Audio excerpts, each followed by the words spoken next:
Hello everybody, good morning and welcome to the United Stand. This is your latest Manchester United news this morning, and this morning Erik ten Hag is the favourite to become Manchester United's manager. We've also got updates on James Garner from Forest wanting a future at United next season, Pochettino being too expensive, and a signing from Barcelona that may not be the right signing, may well be a good signing for Manchester. Rafinha could be going to Barcelona. Is that a deal that Manchester United should be looking to bring in? Good morning and welcome. Sorry we're a little bit late this morning, but it is the international break and I did need to grab a haircut, so that's where we've been. So, this story... Look, I spoke about this yesterday morning. I've also heard that Tuchel's the favoured choice for Manchester United. I just want to say this Tuchel story needs to be put to bed. Absolutely needs to be put to bed. Remember when you were at school or you're in the office and there's a girl or a boy that you really like, and you really want to go out with them, but they won't give you a second look, so you go for something that's more achievable? That's basically what United are doing with Tuchel. Look, it's a story. It's a story in an international break for lazy journalists and lazy people. Tuchel to Manchester United, it's disrespectful to Chelsea, it's disrespectful to Tuchel, it's disrespectful to the work that Manchester United are trying to do to get a proper manager into this club that's achievable. Tuchel's story to Man United, it was dead the moment it came out. It's not a story. He's not a preferred option because he's not an option. Until he becomes an option, he's not a preferred option, and we haven't got the time to wait. Tuchel won't become a preferred an option until the summer at the earliest. We can't wait till the summer. We need a manager in now because we need to buy players now.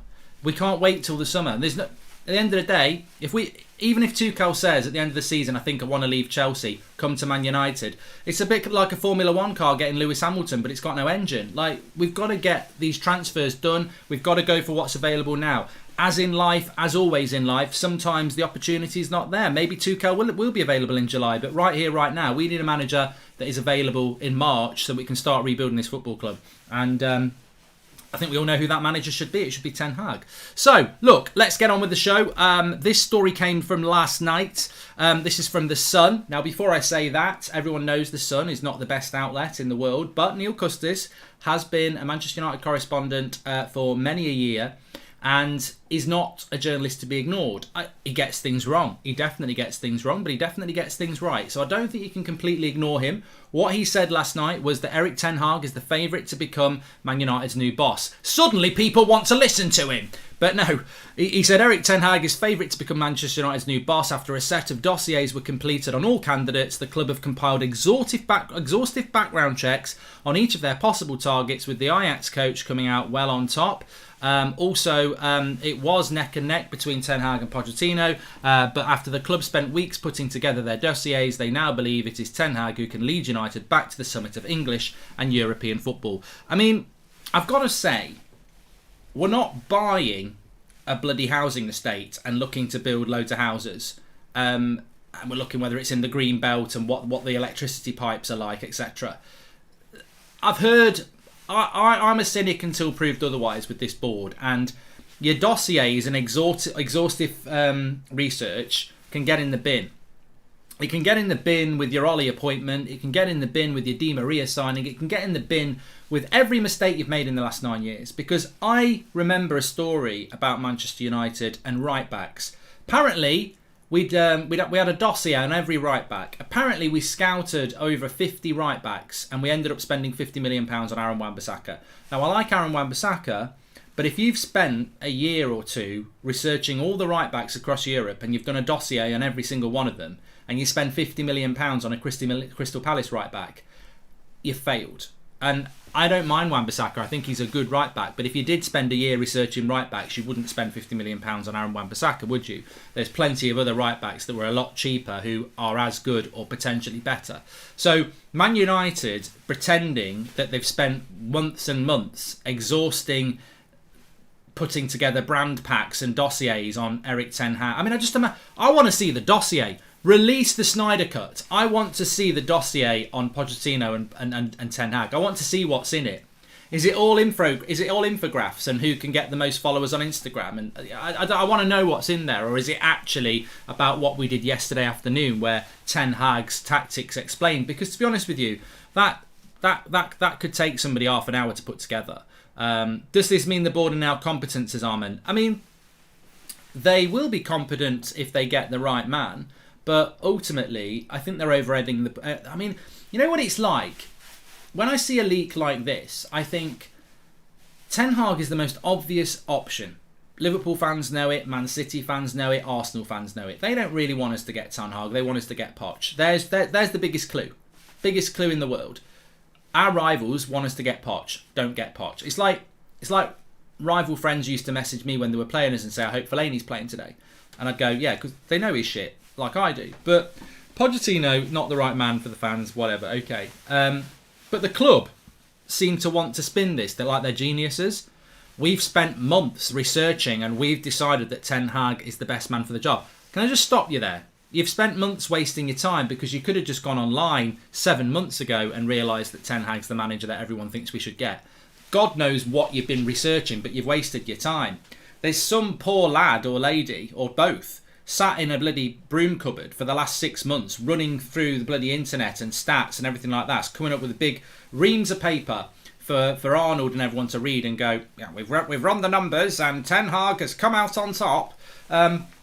He's clearly the man to go for the job, and I don't believe that Manchester United have spent hours and days and weeks exhausting themselves trying to figure out who the best option is. Football's very easy. Football's very easy. Football is very easy. And the answer is staring you in the face. You go for the man that's not managed in the Premier League, that other Premier League clubs want, who's rebuilt more than one team, who's successful and plays a brand of football that fits in with the modern game and will fit in with the modern game for the next 5 years. Because you've got a future plan. One of my issues with Pochettino was that the risk with Pochettino is that he hasn't really been cutting edge football for probably 4 years. And you're not appointing somebody for today, you're appointing somebody for tomorrow. Football moves very, very quickly. In the next 5 years, is Pochettino's style of football likely to get further away from its peak, or is it likely to come back? And I think it's likely to get further away. Whereas someone like Ten Hag, he's at the cutting edge of modern football and he's probably going to stay there for the next 5 years. So he's the right man to go for. I completely agree with people saying, look, it's in the Sun, it's Neil Custis, but if you want to listen to me, I don't really listen to the Sun. It's not a great outlet, but Neil Custis has been right over the years for Manchester United and clearly does have sources. Whether those sources are going to be correct or not, you'll be held to those later on, I suppose. The only thing stopping United from getting Poch is that he's contracted to PSG. If he was free, 100% the board would go for Poch, says Anshman. And I think that's a great point. I think that's a really good point. Should I keep supporting United Mark? It's not a footballing club anymore. It's like we are choosing to have our weekends ruined, says Kartek. Well, if you choose not to support Manchester United anymore, that's the sort of fan I can't understand. You choose your team, you stay with your team. Manchester United should be your team. Through thick and thin, and actually when it's going badly you should be more brave, you should be more vocal. When things are going well, it's the easiest thing in the world. I know Liverpool fans, I don't really hear anything from them. They've got a great manager, they've got a great team, they're competing for the things they want to compete for. You don't hear anything really about Liverpool fans until they're lifting trophies. We hear from United fans, we hear from Arsenal fans because their club has been run badly. And this is the time when I think your support's most important because you've got to be vocal.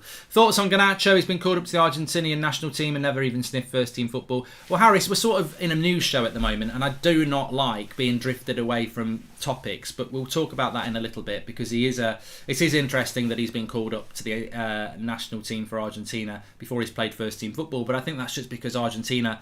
I think he could have played for Spain as well, so they probably just want to get him some time so that he's an Argentinian footballer, so I understand that.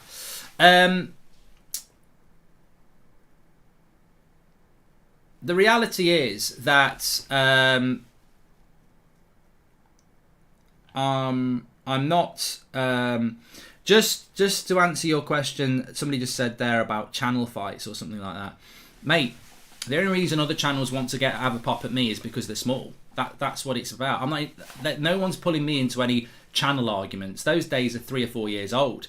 The reality is I know everybody who runs channels and they're all in the shadow of the United stand, and I'm not interested in that. Manchester United is a mess, an absolute mess. The club's run by idiots. The club has idiots playing in the first team. I ain't got no time for people who are jealous of the United stand. None at all. If they want to talk, let them talk. I've met them all in person. They've never said anything to my face. So don't fall into this little pantomime YouTube channel, football channel battle. They're all a bunch of fakes. They never say anything to anybody's face. And the reality is they want to try and recreate 4 years ago to get a bit of growth. Don't fall for it. Focus on what's important. Manchester United, run by the Glazers, nowhere near where they need to be, with players who are not good enough. Don't drag me into little petty arguments with pantomime characters who are complete and utter cowards in real life when it comes to having a conversation. Not interested in it. Don't think anybody else is interested in it. Don't want to waste any time on it at all. Will not get pulled into it beyond saying it's fake, it's not real, and basically it's just about trying to get views.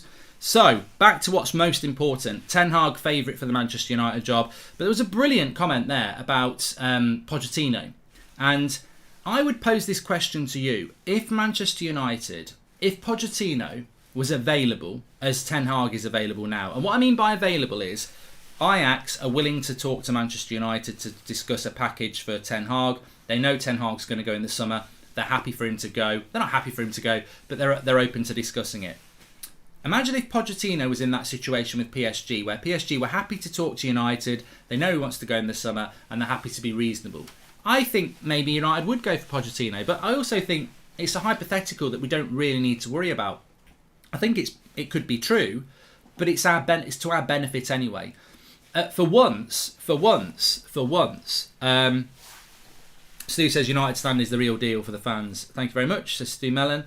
And Man United considering to sell Maguire, any truth, Mark, says AJ. Look, all I want to just say about this channel very, very quickly is that in the early years, there was a lot of petty arguments and things like that. It was childish. It was silly. I'm not interested in that. I transcend that because the channel is about the community. And I get all the conversation and interaction and passion about this football club from you. I don't need to wander anywhere else to have arguments with people about who's a better fan or who's got a better opinion. People make their choice. But what really irritates me about infighting with fans, really irritates me, is ring me up, we'll have a pint and let's have a chat.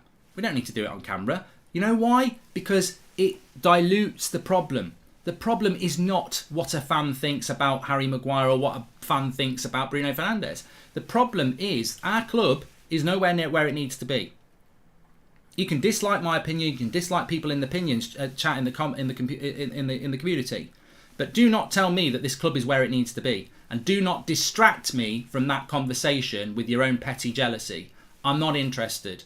I'm interested in people who want to have a conversation about getting Manchester United back to where they want to be, and anything else is distracting and self-serving, and I'm not interested in it. And that's why I love this community, because I see it day after day after day. It's conversation about Manchester United Football Club and where Manchester United Football Club is being, and not conversation about who's a better fan or what his opinion is, or let's clip that, or let's take a tweet from 3 years ago. I'm not interested, because that's just an attempt to destabilise the fan base, and I see through it. I don't trust these accounts. Who's behind these accounts? Out of context this? Bollocks. It could be a Glazer bot for all we know. Who runs these faceless accounts that are toxic? I don't know. Do you? So I see it as the distraction it is. All my focus is, and I see it in the chat, all your focus is we are sixth. We are run by people who have ruined this football club. That's the only conversation that we're having, and that's what we're talking about here, about the manager. Hi Mark, speaking of Ten Hag, do you think David De Gea will remain number one? Think his distribution can be improved? I don't know, Michael. I mean, I don't really want to get into a conversation about De Gea. I think on the Tactics Explained video that we had with Ten Hag yesterday, I think it's a great point. I really do. But some people said you didn't really mention De Gea. And I don't really want to mention De Gea because I don't know. Maybe Ten Hag will see De Gea as a brilliant world-class shot stopper and say, I need him and I'll work on his game. Maybe he'll say, I want somebody with elite distribution, we need to buy a goalkeeper. Whatever he chooses, he's the manager, and I will back him on that. Mikhail Roach, thank you very much for the chat. On the whole, if Poch were free thing, I don't care why the board is doing the right thing. Eric Ten Hag is the right one, says Will. Riley Bolton, thanks for joining the members club. And if Eric Ten Hag falls through, would you take Deschamps after the World Cup? Respectable club management career and manages to gel a group of egos with France, says Ulster. We're not waiting till after the World Cup, mate. And if we wait until after the World Cup, you go for Enrique. The Premier League proven myth was created as an excuse for poor recruitment and scouting. How does many more Fabinhos and Luis Diaz does this club want to miss out on? Julian. Finally, somebody calling out the Premier League myth. It's lazy scouting. That's what it is. It's very lazy. Oh, he's managed in the Premier League. We don't need to take a risk. It's bullshit. It's absolute bullshit. But let me just say on the Pochettino thing, he is too expensive for United at the moment. They can't go for him. They can't go for him because everybody knows that Ten Hag is the better option, but they also can't go for him because he's the more expensive. So they're going to pay more for a worse choice with Pochettino. Basically, I said this a couple of days ago. I said it again last night. Pochettino, his severance pay from PSG is around 20 million.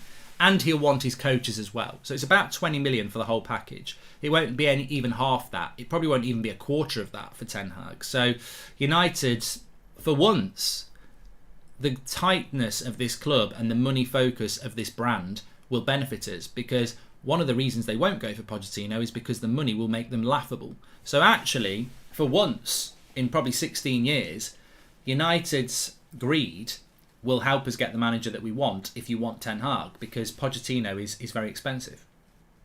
Mark, I'm PT and follow you since Bruno joined. Hope that you're not baiting on Erik Ten Hag. Can't watch again a season of crap football. Miguel, this is a new show. I'm not, and it always has been a new show. It's still, we don't get as many these days, but every now and again you still do get somebody saying nonsense about the stories we talk about on the news show. As I told you, the news is the news show. It comes from other people. If it's from me, I will tell you whether it's from me. What my situation on Ten Hag is the same as what I said yesterday morning. United will go into this week knowing what manager they want, and they will come out of this week knowing which manager they're going to get. Whether we know that, I can't tell you that. But ultimately, if they come into this week wanting Ten Hag, they will come out this week knowing they've got Ten Hag. If they come into this week knowing they want Pochettino, they will come out this week knowing they want Pochettino. It's what we're going to know. And I believe if we're getting Ten Hag, we will know by the end of the week. And I believe if we're getting Pochettino, we will not know by the end of the week, because they're going to wait till the end of the season, which would be a massive mistake, because then you can't get your signings done. So we will see what happens. But things are already moving. I said this yesterday morning, it will be a big week. We're only on Tuesday morning and we're getting more and more stories. The big story for me will be from the credible people, the Romanos, the Ornsteins, people like that. Maybe Manchester Evening News will get something, but I don't expect this. There was somebody on Sunday was saying there'll be a big announcement tomorrow. Everything will get done tomorrow. Yesterday, basically. I said, man, bollocks, absolute bollocks. Do people not know the intense conversations that need to take place to get a manager? They're way more than a player. If you want to buy Ronaldo, it's difficult. You've got to sort out merchandising, contractual obligations, terms of contract on playing time, also everything you see on fucking Football Manager, you will see in real life. Got to start so many games, etc. With a manager, it goes way bigger than that. Way bigger than that. What players can I get rid of? What's my budget in year 2? What's my expectations in year 2? What's my expectations in year 1? What's my pay? What's my severance pay? What staff can I bring? What staff can I bring next year? These are massive conversations that need to take place. Bigger than a signing. So I would expect this to be going on hopefully now and for most of the week. But what United need to do is get a deal in principle for their manager, so that in April they can at least be on WhatsApp saying, what do you think about this player? What do you think about that player? Because he will know. He will know. And we've got to get that conversation going. Dybala, let's just talk a bit about transfer news then. A story this morning about Rafinha going to Barcelona. That would be a very good signing for Barcelona, and I think Rafinha would fancy it. I can actually see Rafinha going to Barcelona. The name, I'm sure they've had a Rafinha before. You can imagine Rafinha at Barcelona, and I think he'd be a very good player for them. I think Rafinha's always been a player that United fans have discussed that I've never heard United are really in for. Tentative scouting, I think, is what I would call it. Probably the same as Kingsley Coman. We've scouted him. I'd probably scouted every bloody player in the Premier League, to be honest with you, at some point. But I think Rafinha's more of a fan service signing than somebody that United are really looking at. And I don't even think it's because it's Leeds to United. That can happen. I just don't think United have ever really looked at Rafinha. And I feel that Barcelona probably is the right move that he would want to make. Would he want to stay in the Premier League? Being Brazilian, I think he probably would fancy Barcelona. So I don't think we'll get Rafinha. That doesn't mean that fans are wrong wanting him. I've just never felt that we would go for him. And I think he would be I feel that we need a right winger. I really do, and I think he would be a decent signing, but I just don't think United are in for him. Mark, do you agree with the fans that want to put the blame if we don't make top 4 on Rangnick, even though he took over mid-season, says Bossman? Well, I don't really see many fans doing that, Bossman, and I don't agree with it anyway. I put the blame on the players. Rika, thanks very much for becoming a member, and Asif as well, thanks for becoming a member. Yeah, I don't put the blame on Rangnick. I said this a couple of days ago. It's interesting, isn't it, that we have a manager who has took us out the top 4 race, took us out the FA Cup to Middlesbrough, and took us out the Champions League to Atletico Madrid. And in normal circumstances, you would hang that manager out to dry and blame them. But it's so clear to me. There's one thing that's really clear. These players performed terribly for Solskjaer. Solskjaer was not a good coach, but the players performed terribly. Rangnick comes in and the players have performed terribly. The consistent for me is the players. They have not at any point this season, bar 3 or 4 players. I think Ronaldo, De Gea, Sancho, and a collection of others every now and again have delivered at times. Varane would certainly be one of those. But the vast majority of that squad, down tools, I think the minute Ronaldo came in the club. I think Ronaldo destabilised people from day one. And we all know who those players are. We don't need to call them out. But basically, Ronaldo came into that club, and these players that were all full of themselves when they got second place last year, basically got their arse in their hands and virtually down tools. Their mentality has been weak all season, and I don't think you can put that blame on Rangnick. I don't think you can put that blame on Rangnick. I don't think any manager would have come in as an interim and made a change. I think if Conte had come in November as a full-time manager for the next 3 years, we'd have seen a reaction. I think United's big mistake was writing the season off in November and the players knowing that the season was written off in November. And they've decided just not to bother. They weren't bothered under Ollie and they've not been bothered under Rangnick. And the club's got to take responsibility. So for me, the board and the players are the problem this season. Could you see Coutinho playing at United next season, says Stu Mallon? No. I don't see that happening at all. This news forcing PSG to lower their price tactics, as Darren, maybe. Who will possibly be Sir Alex Ferguson's choice for manager, says Ansherman? Well, you know what? I'm going to say something here. And I don't really mind if people disagree because it's an opinion and it might generate an opinion in your mind, which is what I always look to do. What Sir Alex Ferguson thinks about the manager should be listened to, but should not have huge weight attached to it. And what I mean by that is, Sir Alex Ferguson recommended David Moyes. As fans, we got behind it because he's the greatest. Not David Moyes, Sir Alex Ferguson. And it was a mistake. It was a mistake to go with David Moyes. Maybe there was nobody else to go for. Maybe he was the best of a bad bunch, but it was a mistake. Sir Alex Ferguson may well have said keep Ollie in the job longer. That was a mistake. So what I'm saying is everybody makes a mistake. I would not listen to one person's opinion above anybody else's because he's the greatest manager of all time.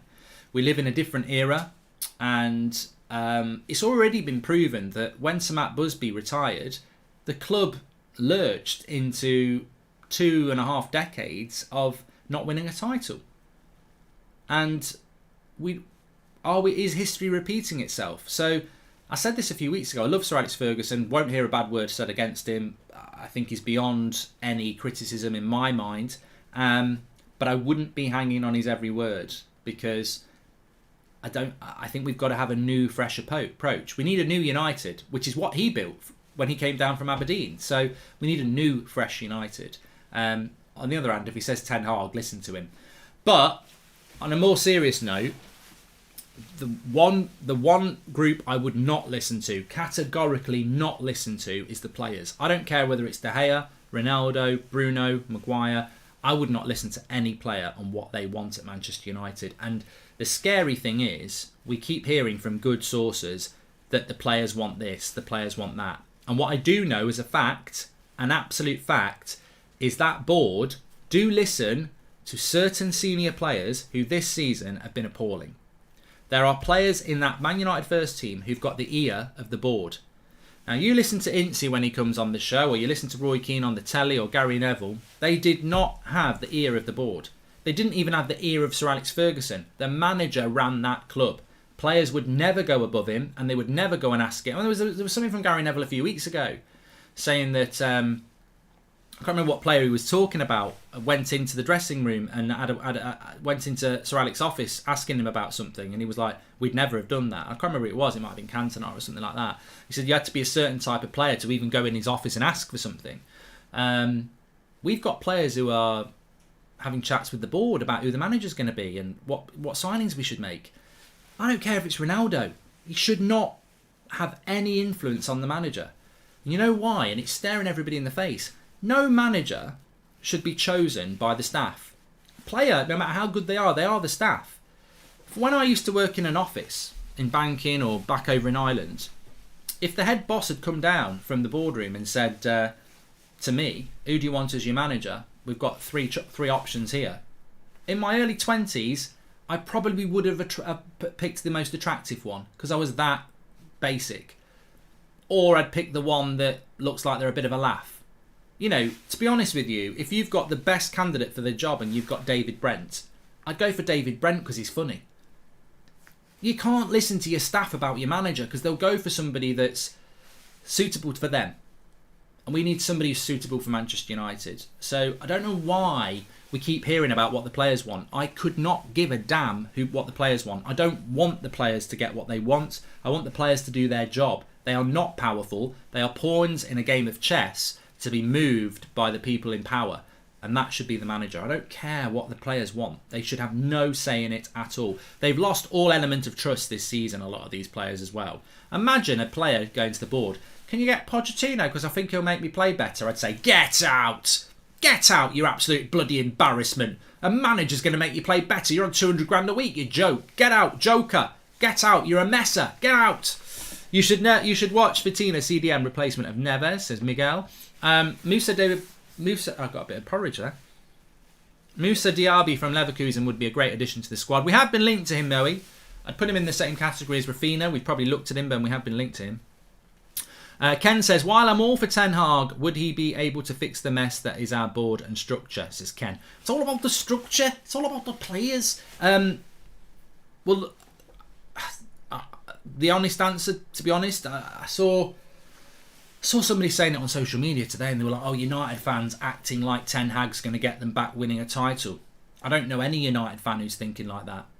Do you think the appointment of Ten Hag is going to make us win titles? I don't. I just think it's a small step in the right direction. You've got to give him the structure. You've got to give him the players. You've got to give him the time. You've got to give him all these things. And a manager on his own will fail at that football club. We said it last night, didn't we? Ultimately, look at Arsenal, look at Chelsea, look at Liverpool, Man City. They've got a manager they listen to and they let him have the structure and manoeuvrability to remove and recruit. And that freedom has brought success. United have never given that freedom. I always use Mourinho as the example because Mourinho is the most successful manager we've had since Sir Alex Ferguson. And Mourinho constantly let it be known that he wasn't being given what he wanted. He wanted to sell Martial, the club said no. He wanted to buy a certain centre-back, the club said no. He was told no, he wasn't given the freedom. And I'm not saying Mourinho was the right man, but imagine if Man City said no to Pep or no to Klopp. They wouldn't be where they are.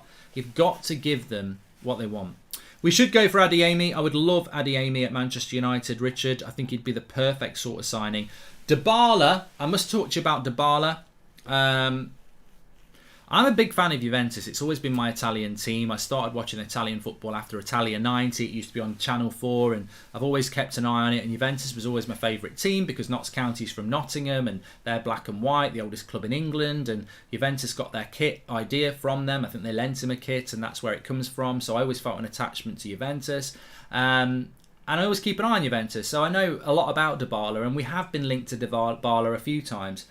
I like Dybala, but I'm only going to give you this once.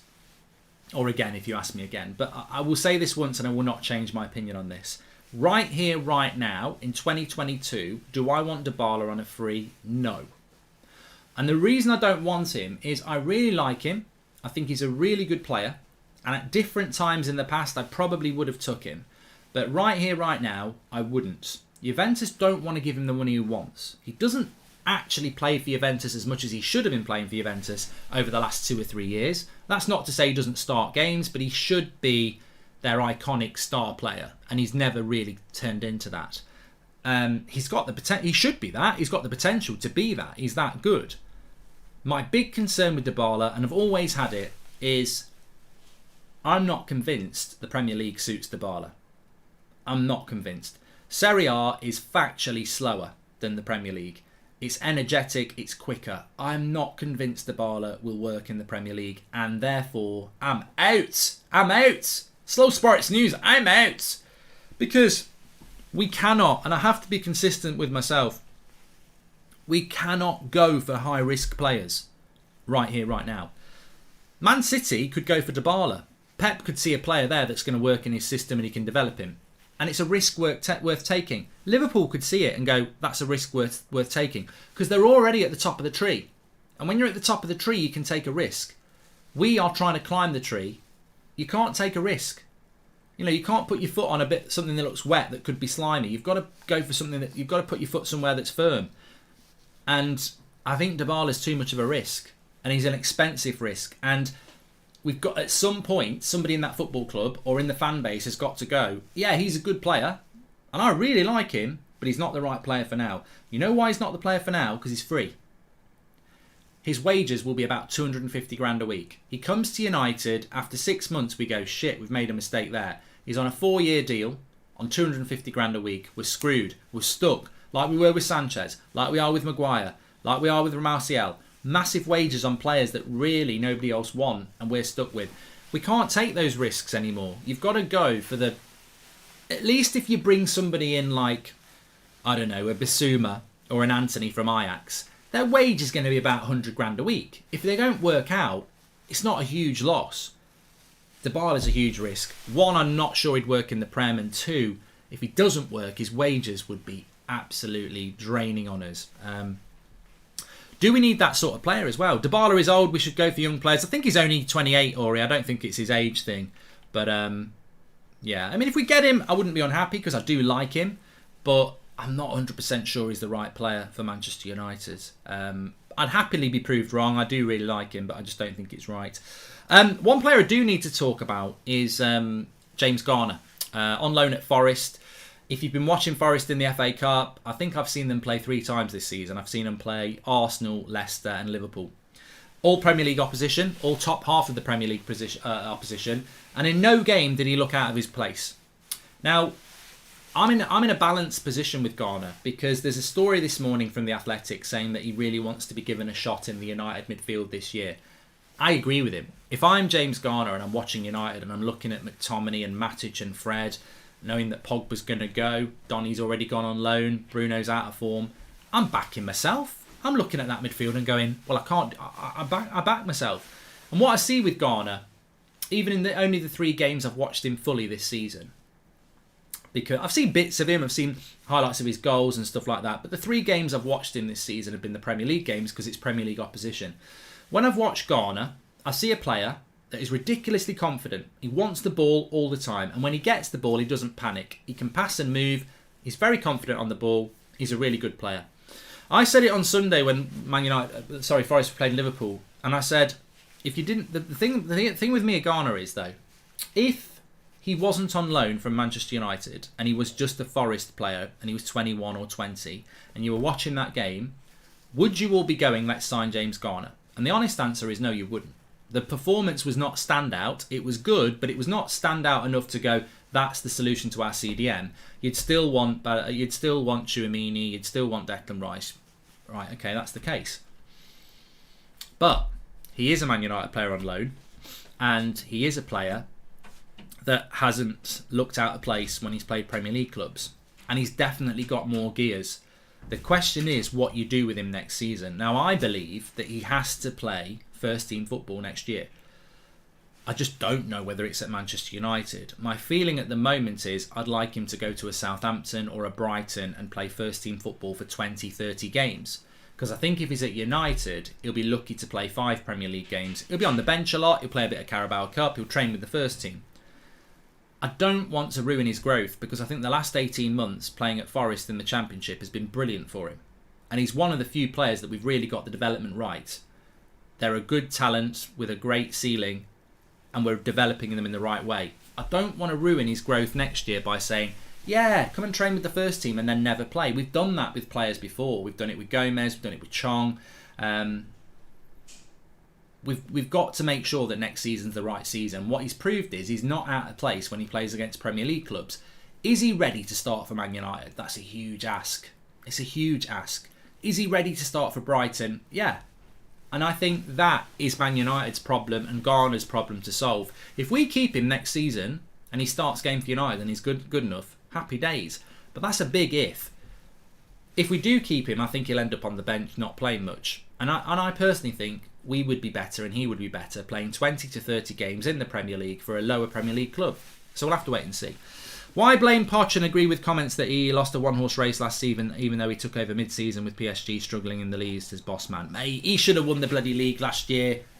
Bloody, don't talk to me about he only took over halfway. He should have won that league last year. Look, don't blame me. If you want Pochettino, that's absolutely fine. I don't know why people get moody about it. All we're looking for in life is a bit of passion and conviction about the things that you want. And if you want Pochettino, that's absolutely fine. You're wrong, but it's fine. No. If you want Pochettino, there will be fans out there that want Pochettino. I've got no problem with it. I can sort of see where you're coming from. There is evidence there that I think you might cling on to. That's right. I just don't think that evidence. I think the evidence is flawed.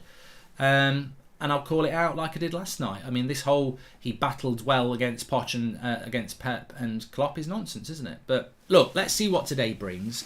As I say, at the moment, there's a lot of stories sort of pushing the story that Ten Hag is the favourite. If he's the favourite, he will get the job. At this stage, if you are the favourite, you will get the job. It's as simple as that. No doubt about it. So let's wait and see what happens with United, and let's wait and see what happens with this. Ralf Rangnick has been part of the process of identifying the new boss as he prepares to go into consultative role. Man United believe the appointment of Ten Hag will only help attract players, but also keep some of these whose future is up in the air. Now that's from The Sun, and that makes me think, ooh, because I don't think Rangnick is involved in the appointment of the manager. And I've had that 2 weeks ago from quite a good source, so I don't think Rangnick is involved in the appointment of the manager. I'd love him to be involved in the appointment of the manager, but I'm not convinced that he is. But that's from The Sun as well. So I guess we'll just have to wait and see with that one. Let's have a look what the chat says. Loaning out Garner when we have McFred is shooting ourselves in the foot, says DK. The thing about going back on Garner, mate, is that when you develop a player, you better make sure that the right environment is there to develop them. I don't care how good Garner is. If we had him this season, he'd be screwed. He's got Maguire behind him. He's got bloody the midfield around him. Players dropping tools and not playing. Imagine Garner trying to develop in a team like this at the moment. I don't mind him developing at United, but we've got to provide the platform for him to develop. Whatever you say about Greenwood, at least when he was in the team, he had players who were bigger personalities than him to nurture him. Maybe not the same as what the class of 92 had, but you've got to provide a platform for that player. Maybe that platform will be there next year. We'll have to wait and see. Anyway, look, thanks everyone for watching. Really enjoyed the show this morning. We're back again at 2 o'clock and 8 o'clock. So much to discuss at the moment. Who said the international break was going to be quiet? There's loads of things to discuss. There's loads of things happening. And I'm sure we will get some more news today as those discussions continue with Manchester United and their managerial prospects. Thanks everyone for watching. Take care. Smash a like. And as I said, I don't want to be distracted here. I can't be bothered with these petty little arguments amongst fans. If you don't like a certain fan or you don't like an opinion, grow a pair or grow up and just choose to back your own opinion. We cannot use this time, this pivotal time for United over the next 18 months to argue with each other. We are where we are because the people at the top get away with it. That's where your focus needs to be, because this next decision dictates our next 3 years. They've got to get this next decision right, and then they've got to get the summer right. And they've got to keep getting decisions right. And the only way we can make them make right decisions is if we are united as a fan base that the standards have dropped way too low and we want them to do better. Arguing with each other lets them off the hook. Thanks for watching. Take care. Speak to you all in a bit.